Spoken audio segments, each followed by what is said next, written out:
There are days when your body refuses to move. The alarm rings, sunlight floods your room, yet you lay there, paralyzed, carrying weights no one else can see. You're not lazy. You're not weak. You're exhausted, caught in the middle of a war no one around you even notices. This isn't ordinary fatigue, it's spiritual depletion. If you clicked on this video, it's no accident. You're here because you're a chosen one, quietly collapsing under spiritual battles, hidden burdens, and prayers that feel ignored. Your bed has silently transformed into a battlefield, your room into a cave of isolation. Yet even in this hidden war zone, God's presence remains constant, unwavering, quietly sitting beside you in the darkness. And this moment? It's not your defeat. It's your preparation for a breakthrough bigger than you can imagine. Before we dive deeper, if you feel this message is already resonating with your spirit, hit the like button right now. Subscribe if you haven't yet, because every video here is crafted especially for your spiritual journey. And most importantly, comment 99 down below. Spiritually, the number 99 represents divine completion of your silent battles, declaring an end to hidden suffering and marking the start of your restoration. Are you ready? Because what you're about to hear next will change everything. They see your body lying still and assume you're resting, but they have no idea what it takes to simply stay alive when your soul is crumbling from the inside. They don't hear the voices echoing in your mind. They don't feel the crushing weight pressing on your chest before you even open your eyes. They don't see the battlefield happening under the covers because the enemy has learned how to attack you in silence. You're not in bed because you're lazy. You're not withdrawing because you gave up. You're lying down because you're fighting to stay human in a world that's tried to break you at every level. And no one knows how many times you've saved yourself in the dark, with no applause, no witness, no reward. This is the war no one talks about. The spiritual war waged in stillness. The emotional combat that takes place behind closed doors. The mental struggle that doesn't leave visible scars, but leaves you shattered on the inside. People say things like, just get up, shake it off, pray harder. But they don't know that getting up feels like climbing a mountain with no oxygen. That praying feels like whispering into a void with no echo. That shaking it off would require strength you haven't had in weeks. You've become a master at hiding it, smiling when you're internally screaming, functioning when you feel like fainting, showing up when every fiber of your body wants to disappear. But what they call weakness, heaven calls resistance. What they mistake as avoidance, heaven sees as warfare. Because here's what most don't realize. Chosen ones don't always fight with swords. Sometimes, your greatest weapon is the decision to stay alive one more day, to breathe again tomorrow, to not answer the darkness when it calls your name. And even when your body doesn't rise, your spirit refuses to die. There are battles that happen without motion, victories that occur without noise, miracles that are born in moments of complete stillness. And if you're hearing this, it's because you've already survived the kind of nights that would have crushed most people. But don't get comfortable yet, because in the next few moments you'll discover why this war is so personal and what it's trying to keep you from stepping into. And once you see that, you'll never look at your exhaustion the same again. Keep watching. Something's coming, and it's not what you expect. They told you that if you had enough faith, you wouldn't feel like this. That if you really trusted God, you wouldn't be lying there, numb, confused, detached. They made you believe that spiritual strength means smiling through the storm, praying without pause, and rising without hesitation. But that's not the truth. That's performance. And what you're going through is not a lack of faith. It's a sign that you've been standing on the front lines of a spiritual war for too long without backup. Let me say it clearly. Even the anointed get tired. Even the called collapse. Even those marked by heaven cry out in silence when no one is watching. Do you remember Elijah? The prophet who called down fire from heaven, ended up hiding in a cave, begging God to take his life. Jeremiah, he wept so much they called him the weeping prophet. And Jesus, Yes, even Jesus, the Messiah himself, felt so pressed by the weight of his assignment in Gethsemane that his sweat turned into blood. So, what makes you think that your fatigue disqualifies you? What makes you believe that just because you're tired, you're no longer chosen? Let me break that lie right now. Your fatigue doesn't make you weak. It makes you real. It makes you human. It makes you honest before God. You've been holding it together for so long, praying for others while no one prays for you, showing up strong for people who would never carry you in return, answering calls, wiping tears, encouraging souls, while your own spirit has been slowly unraveling. This is the hidden exhaustion of the chosen. And it's not because you're doing something wrong. It's because you're carrying something sacred. Chosen ones aren't just born with purpose. They're forged through pressure. You've been stretched, drained, pushed to your limit, not because you're weak, but because God trusted you with something that can't be carried by the average. But here's the truth that will shift everything. You're not meant to carry it alone. Even Jesus needed someone to help him carry the cross. So why are you still trying to prove your strength by suffering in silence? That exhaustion you feel, it's not failure. It's an invitation to slow down, to let go, to stop pretending you're fine when you're bleeding behind the scenes, to crawl into the arms of the one who knows you're tired and doesn't shame you for it. Because there's a kind of rest the world can't offer. There's a peace that doesn't come from closing your eyes, but from finally laying down what was never yours to carry alone. And once you surrender, once you stop trying to earn your worth through performance, something inside of you shifts. But don't get it twisted. That shift doesn't always come with fireworks. Sometimes it comes in a whisper, in a sigh, in the sacred silence between breakdown and breakthrough. And in the next part of this message, I'll show you where your real enemy is hiding. It's not always outside. Sometimes it's the voice inside your own mind. And once you recognize it, the battle changes. Don't miss this next part. Your freedom is closer than it feels. For most people, a bed is a place of peace, a sanctuary of rest, a place where the body shuts down and the mind lets go. But for you, the chosen one, the bed has become something else entirely. It's not just a mattress. It's not just sheets and pillows. It's a war zone. Because when the world finally goes quiet, that's when they start speaking. The demons don't shout. They whisper. Whispers that sound like your own thoughts. You're not enough. You're falling behind. You're a burden. God's forgotten you. And lying there in the stillness, with the lights off and your heart racing, those whispers don't feel like lies. They feel like truth. It's in bed that fear grows teeth, where depression drapes itself over your chest like a weighted blanket, where the silence is so loud it drowns out every scripture you've ever memorized, and you begin to wonder if this is what life will always feel like.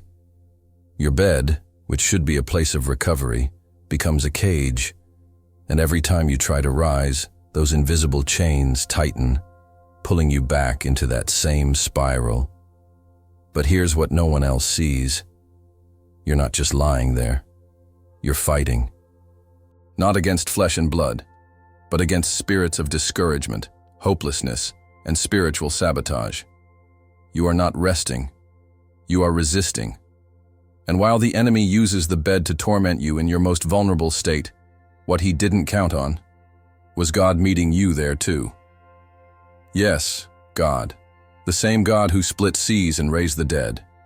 He's been sitting on the edge of that very bed, watching over you, not judging, not scolding, just staying present, staying silent when he needs to, but staying. He's the one who catches the tears you can't explain, the one who heard that whisper when you said, "I can't do this anymore," the one who saw the moment you curled up and said, God, please. Just hold me. You didn't need to quote verses. You didn't need perfect words. You didn't need strength. Because sometimes the most powerful prayer is a cry into a pillow soaked with invisible warfare. And God responded. He responded with mercy, with angels who warred on your behalf when you didn't even know a battle was raging, with peace that didn't take away the pain, but gave you just enough breath to wake up the next morning, with grace that covered you when shame was screaming that you weren't worthy. Because even on your worst days, especially on your worst days, He refuses to walk away. This is not just your bed. It's your altar. It's your battleground. It's your proof that you can survive the nights when darkness surrounds you and your purpose still calls your name. Because here's the twist no one tells you. The place where the enemy whispers the loudest is often the same place where your purpose is being forged in silence. So don't underestimate the war that happens between the sheets. Because what looks like isolation is often initiation. And in the next part, we'll go even deeper into the reason your soul feels things others can't explain, and why what you sense may be the very clue to unlocking what you're destined to become. Stay with me. Your sensitivity is not a curse. It's a spiritual key. You've walked into places and instantly felt the shift. No one said a word, no one gave you a look, but something changed. The room felt heavier, the air thicker, your chest tighter. And you couldn't explain why because no one else noticed, but you did. You've had days where you woke up with a weight that didn't belong to you, sadness that wasn't yours, anxiety that came out of nowhere, emotional waves that hit without warning, and you wondered, what's wrong with me? But let me speak a truth that will pierce through your confusion. There is nothing wrong with you. You're not too sensitive. You're not overreacting. You're spiritually wired, built by God to feel what others can't even see. And that kind of gift? It doesn't come without a cost. You weren't called to walk in crowds unnoticed. You were designed to move through atmospheres and shift them without saying a word, to feel the oppression in someone's soul before they even admit they're hurting, to detect deception behind polished smiles, to sense danger before it arrives, to absorb spiritual signals that others ignore. That's why you can't tolerate surface-level conversations anymore. Why you're drained by small talk. Why you crave depth, silence, truth. And why certain people suddenly feel unbearable to be around. You were never meant to blend in. You were made to perceive what's hidden. But with that perception comes a unique type of pain. Because when you feel too much, you carry burdens that were never yours to begin with. You mourn over what others mock. You pray for people who curse you. You cry for those who'd never cry for you. And sometimes you isolate not because you're broken, but because you're overwhelmed by everything your spirit has picked up in the noise. This is why rest doesn't always fix you. Because sleep doesn't clear spiritual downloads. Only presence does. Only time with God quiets the overload. Because He's the only one who understands the language of your sensitivity. You are not emotionally unstable. You are prophetically tuned. You hear heaven louder. You notice spiritual attacks faster. You feel divine grief when others are still distracted by gossip and entertainment. And the enemy knows. If he can make you believe your sensitivity is a weakness, you'll silence your discernment. You'll numb your awareness. You'll start believing the lie that you're just too emotional to be effective. But here's the truth. Your sensitivity is your signal. It's how heaven speaks through you. It's how angels warn you. It's how the Spirit leads you to places others avoid. You were never called to be ordinary. Ordinary people don't feel the shift in the air. Ordinary people don't wake up weeping for nations. Ordinary people don't cry out for souls they've never met. You are spiritually awake, spiritually charged, spiritually dangerous to the kingdom of darkness. And yes, it's exhausting. Yes, it's lonely. Yes, you feel misunderstood more often than not. But it's part of your design, part of your assignment, part of what makes you unstoppable when you finally own it. So the next time someone says, "You're too sensitive," smile. Because what they see as sensitivity, heaven sees as a divine instrument of spiritual perception. And in the next moment of this message, we'll uncover the final, secret war you've been fighting. The one that attacks not just your strength, but your very desire to keep going. And once you understand why that war has intensified lately, you'll never question your worth again. Keep watching, because the most dangerous part of your journey is also where your greatest power is about to rise. Let's talk about the part no one dares to mention, the moment you've rehearsed in silence, but never had the courage to speak aloud. That thought, that deep, hollow ache that says, what if I just disappeared? Not out of drama, not to get attention, but because everything feels too loud, too heavy, too much. You fantasized about silence. Not peace, but absence. Not healing, but vanishing. There were days when even breathing felt like a burden, when your name felt foreign in your own mouth, when the world kept spinning, and you just wanted to pause everything and step out. But hear this, that urge doesn't make you broken. It doesn't make you ungrateful. It doesn't make you weak. It makes you human. A human being who's been carrying God-sized weights on a soul that's been bleeding in secret. You've been the strong one. The one who holds others together while falling apart internally. The one who shows up, smiles, delivers, uplifts, while screaming for someone to notice that you're not okay. And the truth? You got tired not because you're undisciplined, but because you've been alone in the fight for far too long. Spiritual isolation is real, and it's especially intense for the chosen, because your battles are too sacred to be explained. Your burdens, too divine to be carried by just anyone. You don't just fight for yourself. You fight for generations. You fight for legacies. You fight for things people mock because they have no idea what it costs to carry a mantle like yours. And in that exhaustion, the enemy waits. He doesn't need to destroy you. He just wants you to walk away from your own destiny. But even when everything inside you screamed to let go, even when quitting felt like the only mercy left, something flickered. A whisper. A breath. A pulse in your spirit that wouldn't die. It didn't shout. It didn't force. It simply stayed. And that flicker? It's sacred. It's the part of you God planted before you were even born. The ember He buried deep within you that says, not yet, don't quit. There's still more. You may not feel strong. You may not feel holy. You may not even feel awake. But the fact that you're still here, still breathing, still watching this video, is proof that your story isn't finished. You don't have to rise with perfection. You don't have to rise with answers. You don't even have to rise with energy. You just have to rise with willingness. Even if your hands are trembling, even if your voice shakes, even if your eyes are swollen from crying all night. Rise anyway, because the enemy's greatest fear was never your fall. It was your comeback. He's terrified that you'll rise from the ashes with fire in your eyes and a testimony in your mouth. That you'll return stronger, wiser, louder, and more dangerous to the kingdom of darkness than ever before. You've felt like giving up. But what if I told you, the very moment you almost let go was the moment right before everything begins to shift? Stay right here, because in the conclusion, I'm about to tell you what all this pain has been leading to, and why your survival wasn't random, but prophetic. You've carried enough. Now it's time to walk into what was always meant to be yours. Listen to me. If today all you could do was breathe, if your only victory was opening your eyes and whispering, God, I'm still here, then you've already conquered what crushed others.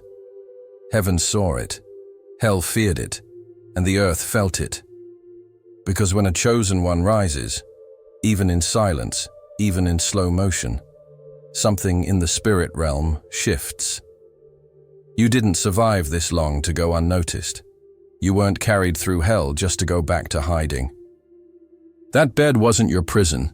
It was your proving ground. That silence wasn't your shame. It was your sacred cocoon. And that exhaustion? It wasn't weakness. It was evidence that you've been wrestling with angels, and your name is about to change. You are not lazy. You are not broken. You are not too far gone.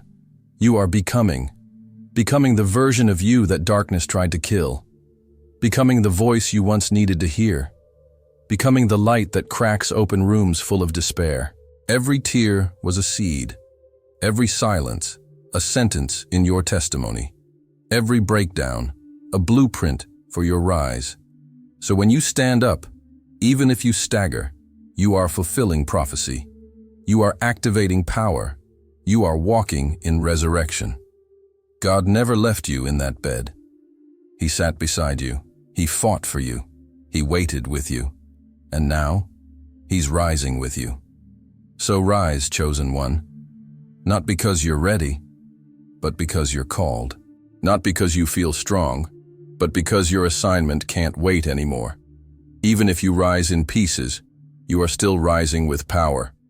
Comment below, I choose to rise. Let heaven take note. Let hell tremble. Let every lying voice in your mind go silent. Because you're not done. You're just getting started. And the next time your feet touch the floor, the ground will remember a warrior just stood up. Get ready. Because now, everything shifts.